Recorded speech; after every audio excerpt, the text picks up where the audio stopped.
Hello everyone and welcome back to the Rich Alvarez Show, a really great show about movies and television. Well, I don't sound confident about that at all, but hey, after all, this is the third ever only episode, and well, even though it's that, I've been on YouTube for over 14 years here, and I'd like to think I know what I'm doing. But anyways, welcome back to the show. I'm still kind of trying to figure out what time this show's gonna be. I had it at like 4 on Friday. I had it at about 3 yesterday, and today I'm doing it at about 1:30. So I'm just trying to find the right time for coming onto the show. So, getting right to the point, today we're going to be talking about Detective Pikachu. I know we talked a little bit about Detective Pikachu on the first time I did this on Friday, but now I'm going to be talking about it again, but kind of in a different way. It's more of reflective. No spoilers here. So Detective Pikachu did really well. It got number 2 at the box office. It didn't quite beat Avengers this weekend, but it did get number 1 on Friday, which was Detective Pikachu's opening day. So it did beat Avengers for that one day, and I think that that's fine because, it was the opening day of Detective Pikachu. Detective Pikachu is being hailed as a great, callback, throwback, good for, fans of Pokemon, and for the most part, I agree. Again, no spoilers here, but, anyways, let me get my duo screen here. I think where the movie goes wrong just a little bit is that it was 90% made for children, and only 10% made for people that have been fans for 20 plus years, like myself. And I didn't think that it quite embodied all of that. And, that's fine. I realized that, of course, Nintendo, the Pokemon company, and, the movie studio, Warner Brothers, they want to sell to children because, for the most part, I guess they figure children are the ones that are really playing Pokemon today, and that's who they made the movie for. I feel like it just would have been a little bit... It would have been nice if it kind of encaptured that entire Pokemon experience. And for a lot of people, actually a lot of people my own age too, they feel like it did. I don't know why I felt it didn't. I didn't think a lot of the jokes landed, and I thought it was very silly, and Jackie and I were even joking that it had a bit of a 90s feel to it, just in kind of the kookiness of it. And I guess all of that's fine. It just wasn't exactly what we were hoping for, which brings me to the topic today. What are they going to do about Detective Pikachu sequels and future Pokemon films? Because I've been saying this since I first heard of Detective Pikachu. I was like, really? Detective Pikachu's the first Pokemon movie that they're going with? And again, to a certain degree, I can understand why they would do them. By the way, if you're just coming in, welcome to the Rich Alvarez Show. I will be answering all super chats and some regular chats at the end of the episode. So if you super chat, I will get to those at the end of the episode, and I will read all super chats and spend a few minutes reading chats as well. Anyways, yeah, so I think what I would like to see is a movie that revolves around Team Rocket. There was no mention of Team Rocket whatsoever in this movie, or any of the villain teams that you see throughout the Pokemon franchise. And I thought it would have been a really cool callback to have anything Team Rocket in the movie. Without spoiling anything, there was one character that I thought was going to turn out to be a Team Rocket character, but then they ended up not being a Team Rocket character, so that disappointed me quite a bit. So what I would like to see, okay, so they did Detective Pikachu, and it was for the most part for children. What I would like to see, and they'll probably not do this because they want to make money off the children, what I would love to see is a Team Rocket movie and have it, focus on Giovanni and his back dealings and how we got Team Rocket together. Kind of like a Pokemon mobster film, make it, very PG-13, kind of on the cusp, can't be rated R because there's never going to be a rated R Pokemon movie. But, very dark, very serious, as close to that mafia grit that we can get in a Pokemon film. That's what I would want to see. That would be really cool. But I don't think they're going to do it for obvious reasons, but that's what I would want to see.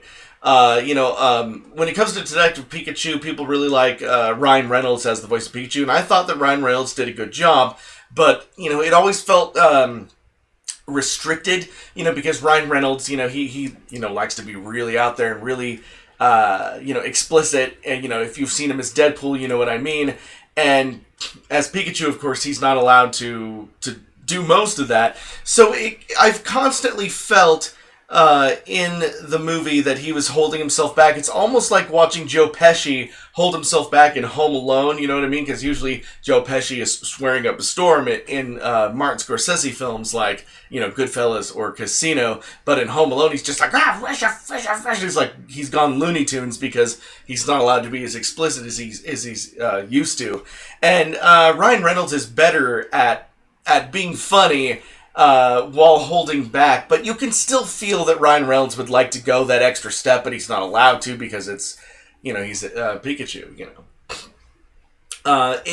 So, there was a bit of that, and so, I don't know, for a lot of interesting reasons, the movie disappointed me in that way, but as you remember what I was saying on Friday, even with those disappointments, I still greatly enjoyed Detective Pikachu. I was actually surprised at how much I liked the movie. It just, I'm here to make a critique, and I'm just saying it wasn't perfect, So I don't remember what score I gave it on Friday, but I think my score has gone up a little bit. I think I remember giving it a 7.5. Yes, I gave it a 7.5. After thinking about it a little bit more, I think I've raised my score up to an 8.0.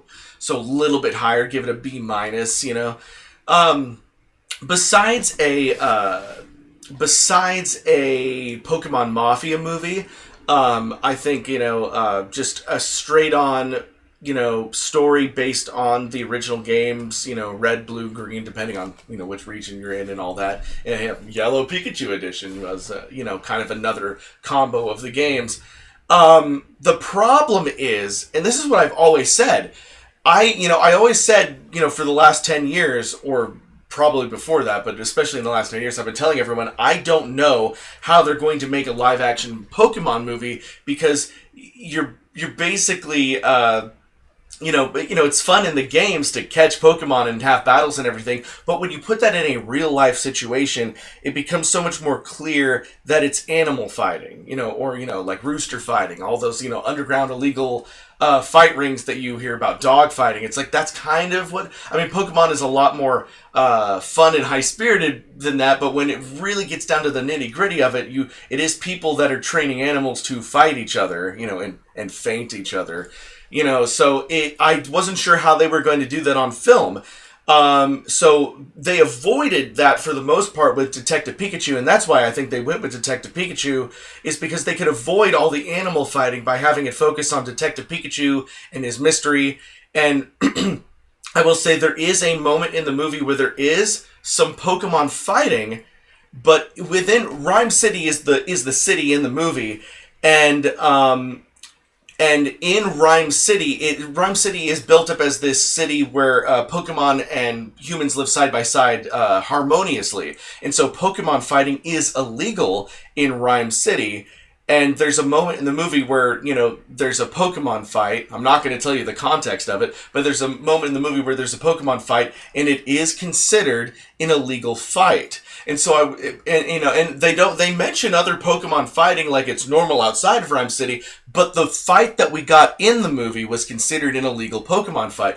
So not only did they cover their bases by saying that humans and Pokemon live harmoniously in Rhyme City, but the only Pokemon fight that we really see in the movie is considered an illegal Pokemon fight. So it's almost like the Pokemon Company and Warner Brothers are admitting that Pokemon fighting each other is wrong. And we're probably not going to see that in a Pokemon film. Because, again, the moment that we see a Pokemon fighting another Pokemon between trainers, and within the context of the movie, it's considered okay, people, PETA, other, animal rights activists are going to start to have a big problem with that. They've already had big problems with that just in the games, So I feel like Warner Brothers and Pokemon, they're all going to want to avoid those issues as much as possible. So we're going to, for the future of Pokemon films, if they decide to make more, and they will, because Detective Pikachu is proving to be a bit of a success, they're going to be making more Pokemon films. I think they're going to continue to avoid Pokemon fighting. So they'll probably make sequels to Detective Pikachu. I hope that they, learn from what they did and improve. But, a sequel to Detective Pikachu would mean they would also not have to have Pokemon fighting. Even my idea about a mobster movie set in the Pokemon universe focusing on Giovanni and Team Rocket, that you don't have to really have Pokemon fighting each other in that movie either, just like how Team Rocket manipulates the system, and you maybe have Pokemon fighting, but it's between mobsters, and so it's like, oh, they're mobsters, because, of the negative stigma, apparently, that comes with showing Pokemon fighting each other in a live-action setting with real people. And so let me know what you guys would want in a Pokemon movie. Again, I would love to see that. Anyways, let me get back to the point that I made when I started this tangent. I would love to see a Pokemon movie or Pokemon trilogy, because that's what it would really take, to adapt the original games, the first generation. But I feel like the studio's too scared to, have a movie about animals fighting each other. That's all I'm saying. And, so you'll have to... you could have Greninja's Great Adventure. You could turn Pikachu's Vacation. Remember that little 10-minute video before the original Pokemon film? You could have Pikachu's Summer Vacation, or Pikachu's Vacation, whatever it's called. You could have that into an entire movie. Would I like it? Probably not. But, you could do a movie on it, is all I'm saying.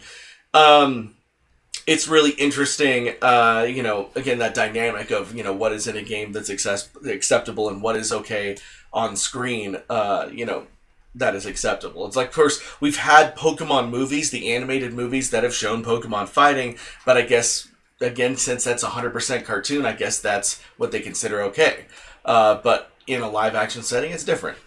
All right, I'm going to take a look. This is going to be a little bit of a shorter episode today, so because this is all I really needed to talk about, and I realized I didn't have a whole lot to... Anyways, let me go to questions. Marty Man 641 has a super chat. Thank you so much, Marty Man. He says, Richie, when will you do live streaming gaming content? I miss Wake Up Jacks, Games at Night, Late Night Elite, and Video Game Talk. Yes, Marty Man, all of those streams were fun. And obviously with the Rich Alvarez show, I kind of brought streaming back, very recently. The problem with all of those... the problem with all of those is that they were very specific, like Video Game Talk was just about video games, and Wake Up Jacks, Jackie, was tired of having to find new games to play and everything. And again, I'm not, just like always, I'm not saying we'll never do another video game Let's Play. We kind of do that, but we do it in a different way with the show No Pain, No Game, where we do a Let's Play and do the Hot Sauce Challenge at the same time. I feel like that's the way that we have found Let's Plays to still be enjoyable for us, is by turning it into a Hot Sauce Challenge.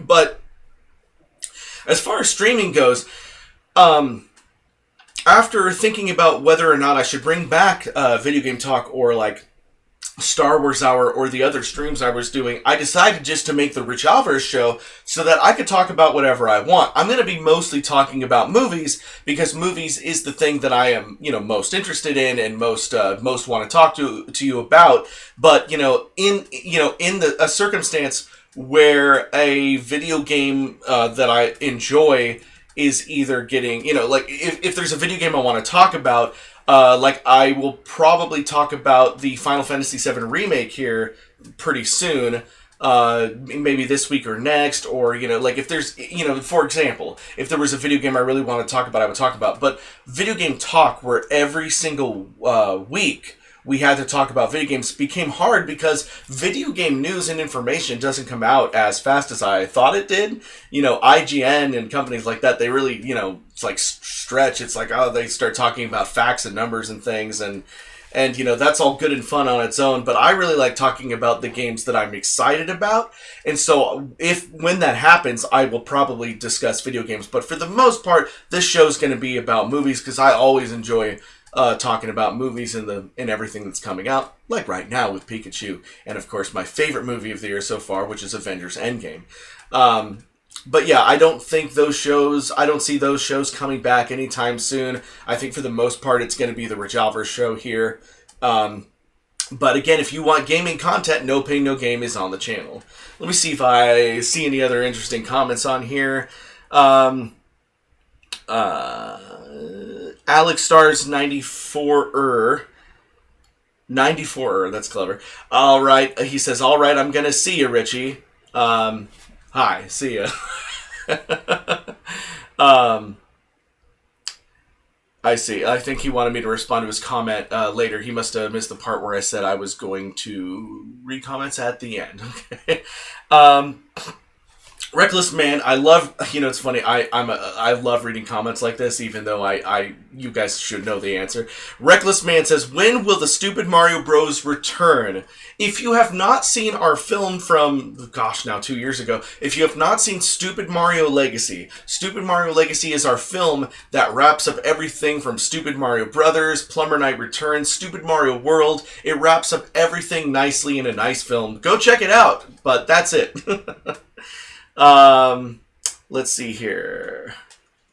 Mr. Caleb Smith 1994 says, I have the stream muted to avoid spoilers, but came by to drop a like anyway. Well, it's unfortunately that you have the stream muted because I don't think I've said anything that's a spoiler. Oh shoot, I left the spoiler warning up the whole time. What a noob mistake. Whoops. That's hilarious, and now no one will watch this video. Oh well, that's why I'm learning all the time. I had the spoiler warning up from yesterday, and I guess I forgot to turn it off before I was done with the video. Well, lessons learned. Don't I feel silly? I guess I might have spoiled something in there. Actually, I did say a couple of things that might have been considered spoiler-ish, and some people do consider just talking about your feelings about something sort of spoilery. So never mind. I feel justified with that spoiler warning. No, I don't. But whatever. I have to. You live, you learn. What can I say? Let's see here. Pokey Metalero X, I hope I said that right, says, hello from Spain, Richie. I saw the movie, and for my part, I'm hyped, because seeing Pokemon animated like real species was an advance, but first, the movie they wanted it to be about Super Mario. I think something got lost in translation there, but what I think he's saying is that he liked Pokemon, and they wanted to do a Super Mario one first, and well, technically they did. Nintendo's first collaboration with Hollywood was the Super Mario Bros. Movie, but it wasn't very good. They did want to do a newer one with Sony where it was 3D animated. I'm not really sure what's going on with that, but I'm going to look into that for you guys. I guess he's just saying he liked the movie and he thought it was going to be Mario first. I agree. Reckless Man says again, hello from Missouri, everybody. Well, hello to you in Missouri, Reckless Man. Pokemon Metellero X says again, but this was a masterpiece without Ash being the protagonist. And I agree. Even if they were going to do a movie on Red and Blue, the anime adapted the game differently than, well, it would adapt it differently than how I would do it. But I really I can't remember what it is. I think it's Pokemon Origins. There's a condensed mini-series of the anime that is a better adaptation of the game than the original anime, and they simply referred to the main character as Red, which is, what he was. Ash is purely an anime creation that's inspired by Red, but not quite Red. I'm just saying even if they did directly adapt the original game, don't put Ash in there. And yeah, because Ash is annoying. He stays 10 years old for forever and learns nothing. He starts every season of the show as if he's never caught a Pokemon before, or at least, if he has, he acts like it, and I don't like Ash. Anyways, Nicholas Patton says, I heard the first Pokemon Mewtwo movie is getting a CGI remake. What is your opinion on that? I'm excited for that. It looks cool, and I will probably do a review of it once it comes out, and we'll see about that. Hobo Man's Mansion says, hello there. Hello there. Okay, I think this is going to be the last comment. Nicholas Patton says, also, if you hadn't heard, Ryan Reynolds is thinking of remaking the movie Clue, but no idea if it's still happening or not. I know he's interested in a Clue remake, and Ryan Reynolds would be perfect for that movie. But, if you know the history of Ryan Reynolds, a lot of the projects he wants to do, don't get made. In the ones that do get made, like Deadpool, he had to work he was trying to get that made for 10 years, and then finally the you know, he would convince the studio to let it happen. So, you know, here's hoping that, you know, because of his more recent successes, it's easier for him to do what he wants. And I think Ryan Reynolds is kind of transitioning more into a producer role than an acting role. So I don't think he's done acting, but I think in about 10, 15-ish years, I think we're going to see him start to do more producing and maybe even some directing. That'll be really interesting. All right, guys. Well, thank you so much for watching the Rich Alvarez show today. I'm still trying to figure out exactly what days and what time I'm doing this, but I'll probably do it again tomorrow. Probably do it all week just to kind of figure some stuff out. Thank you so much for sticking around. Don't forget to subscribe and hit that bell to stay notified if you aren't. And really important. If you love Pokemon or you liked Detective Pikachu, leave a comment in the comment section below. What do you want out of a Pokemon movie? What do you hope to see? Do you just want a sequel to Detective Pikachu, or were you hoping for more substance? Let me know in the comments below. You guys have been awesome. Bye, guys!